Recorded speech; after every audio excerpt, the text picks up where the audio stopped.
to Coffee Talk, and thank you for joining us today.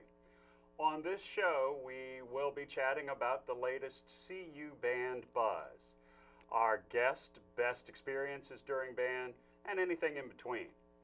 For our second show, we would like to introduce Olivia Exum. She's a senior percussionist here at Campbell, and she's majoring in music ed, and she is student teaching right now. So welcome, Olivia. Thank you. You're welcome. So tell me about just some of your experiences here at Campbell, because there's so many. Yeah, there. So pick a few. All right. So first, I would definitely say Germany. I've never been out of the country before, so that was. I remember that when we got on the plane. Yeah, that was only the second time I'd ever flown. At that point, I was 20 years old, so that was the second time I'd ever flown. So the second furthest flight, my first flight was to Hawaii, so it wasn't too crazy, but it was a culture shock going to Germany because there was just so many things like water and having to pay to use a public restroom. That was definitely different. But overall, I think the greatest experience was performing over there. Absolutely. The final performance was personally my best performance, which really made me excited after our first performance. So I was playing licks that I'd never played right before, actually hitting all the right notes, and always a good thing. Yeah, so that was really, really fun. Let me ask you, how do you remember how it was when we struggled with the change in tuning? Because the European tuning system is sharp compared to ours, and all the percussion instruments, of course, are tuned higher. Yeah, because I was back there playing tuning note on the marimba, and everybody was like, "You're not playing the right note. That's not the right note." And I was like, "I'm playing whatever our note we were tuning to." It was like, "I'm playing that. You guys are out of tune." And we discussed it all even before we went, but it was amazing how difficult it still was to play at 443 instead of 440 in the tuning. Yeah, that was definitely interesting. And then the whole setup of all the percussion. Wow, that was a chore, huh? Of boxing it, or unboxing it, and then putting it together, and then taking it apart, and then boxing it right back up. Putting it in the truck, and it's not fun. Yeah. But we did have some German friends who were kind and helped us get that equipment. God bless them. And get it around. So, but yeah, going city to city and hauling percussion is a lot of work. Yeah. But it was worth it in that last night. It was, absolutely. That was pretty amazing.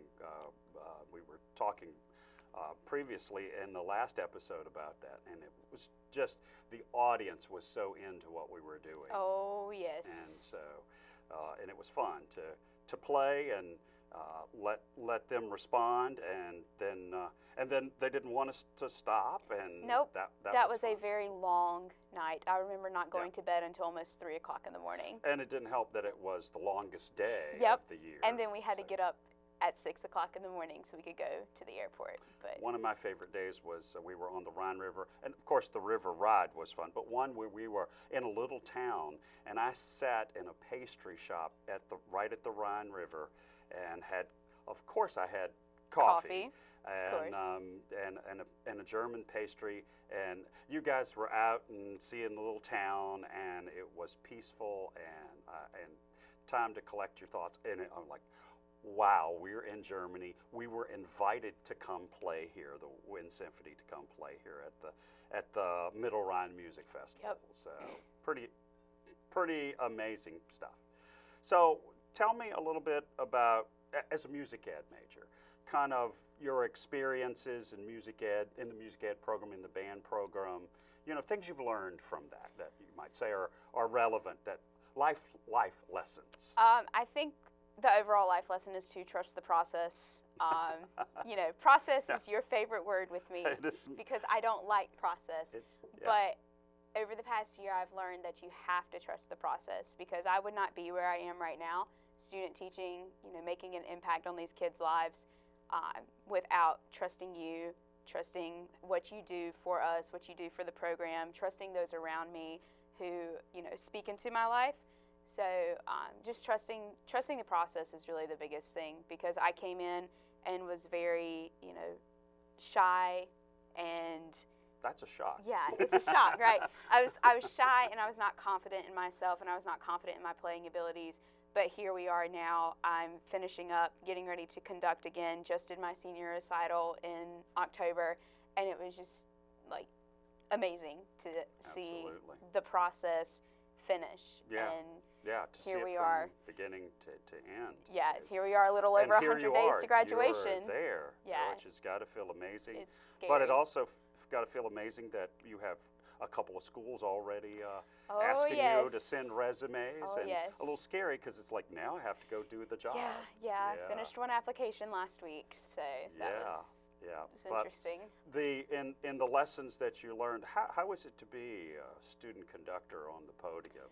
I'm sure the first time is just crazy scary. It was scary, but it was so amazing.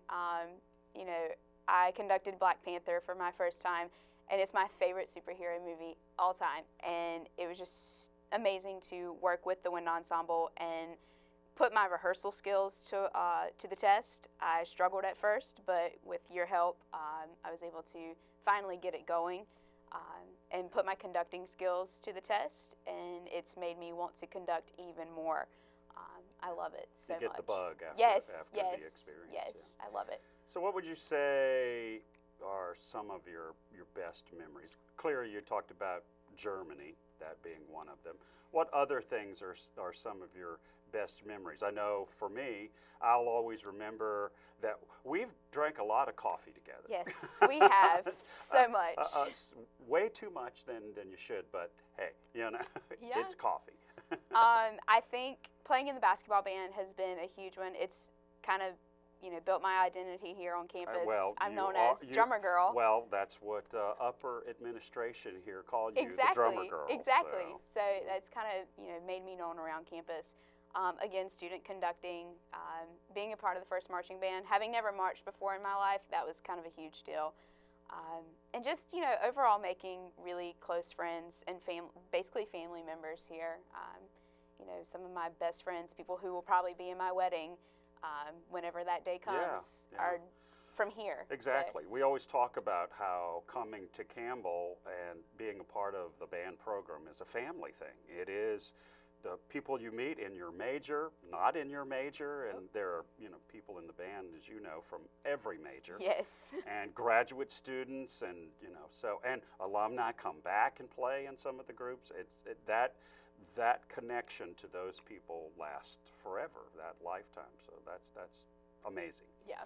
So clearly there's a philosophy that is espoused in the band program. It gives the program direction. What do you take from that? What would you say the philosophy or emphasis is for the program? I would say the philosophy for the program is people first, music second. One thing I've noticed ever since the day I got here is that the program cares about who you are. They care that you have what you need. They care about, you know, getting you through difficult times, celebrating the great times, just being there, and then the music happens after that. You know, you can't be successful if you don't have your basic needs met. I think that's Maslow's hierarchy of need, pulling in some education here. Yeah. But if your needs aren't met, you can't have a product. Absolutely. So that's why I believe the philosophy of this program is people first, music second. Yeah. Yeah, and I think the music is better when the people are taken care of. Exactly. Because then they're able to express their emotions, and it is a place of, you know, we always want to do the music well, but it is a place where many people from many majors come and take a break. Yes. And de-stress a little and enjoy playing together. And, you know, not every group of students on campus gets that experience of, look what we get to do just to relax and de-stress. I remember doing all the drum circles with you. Right. And, you know, people from exercise science and history and biology coming in and doing all of this, and they're like, holy cow, like, this is so relaxing. Like, you guys do this on a daily basis. And though it's not always relaxing for us, most of the time it is for me. I mean, that's how I'll escape to the percussion studio and go play a marimba solo, and it's like, we're good now. Yeah. So yeah. Yeah, and it's been fun to do the drum therapeutic drumming circles with you, and the research that we've done over the last year, finding out that You know, you can de-stress with the drumming and working with the honor students who we've made friends with Yes. for all over campus. Yes. Now we have all kind of honors friends in the honors program, so that's been fun. So you're about to leave, which is amazing. So, you know, it's a kind of the duty of an alum to leave a couple tips. Give us one tip. I would say to just trust the people around you. They have your best interests in mind all the time, and you know, even if they lead you down the wrong path, there's going to be someone who can get you right back on. So just trust the people and trust the process. Trust the process. Well, that's what you said at the beginning. So be sure to tune in next week, where we'll be talking with senior French horn and mellophone player Darlis Gibson. So join us next time for this coffee chat and learn about the CU Band Buzz.